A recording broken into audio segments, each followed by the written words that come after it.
I'd like to thank AJC for continuing the tradition. This is something we started a few years ago, and I don't know that we thought that it would still be in place today, but I do appreciate the fact that Randy and the folk at AJC continue this tradition. So I'm going to ask, if you would, that we give AJC, just for me, and of course Randy, who is my contact and the person who helps to get me to places on time. Let's give AJC a big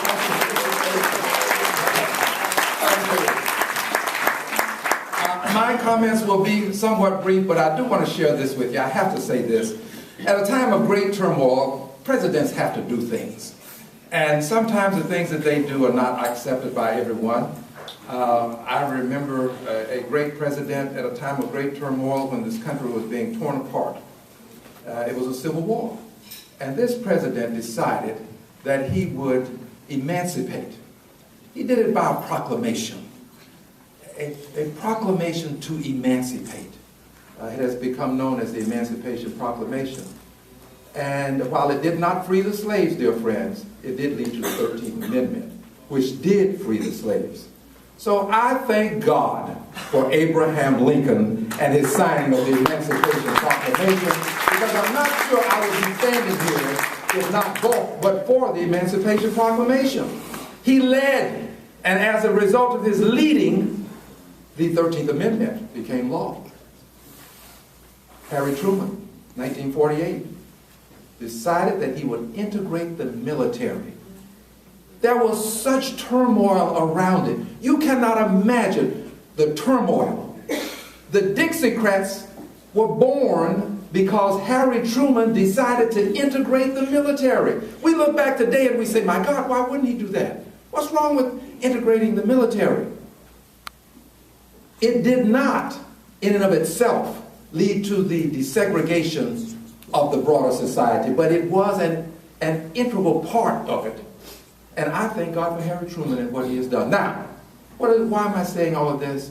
Because, dear friends, given my history,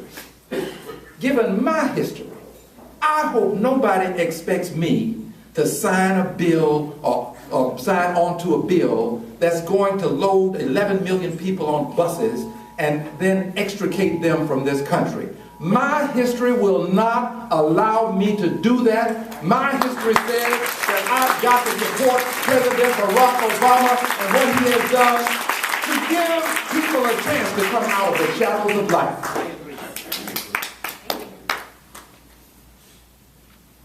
My history is one of having lived in the shadows of life. I know what it's like to go to a colored water fountain that's filthy. I know what it's like to sit in the back of a bus because I have to. I know what it's like to be required to go to the balcony of the movie. I know what it's like to be a second-class citizen in a first-class country. And because I know what it's like, I cannot become a part of the chorus of folk who are singing a hymn of send them home, don't give them jobs, don't let them get health care. I'm marching to a different drummer.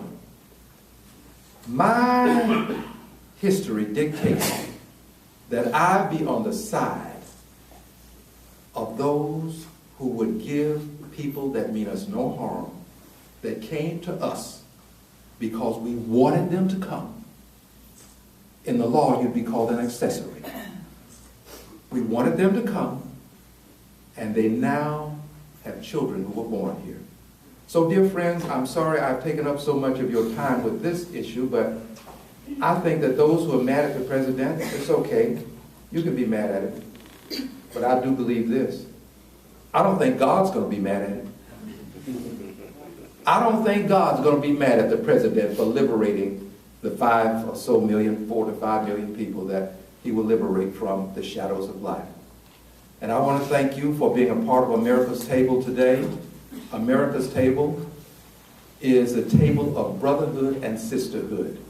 It's the table where we come together and show our diversity. If you want to see what America looks like, look at America's table, and you will get an opportunity to see not only what we look like, but what we should behave like in our efforts to show each other how much we treasure the diversity that we all bring to America's table. God bless you, and thank you for listening. Thank you. I love you, I love you, I love you. Thank you so much. Mr. Shaw, thank you very much. I appreciate you for being here. I see many of the members of the Council of Four that are here today, and I want you all to know that you mean something to me. Thank you so much. Thank you so much. Thank you.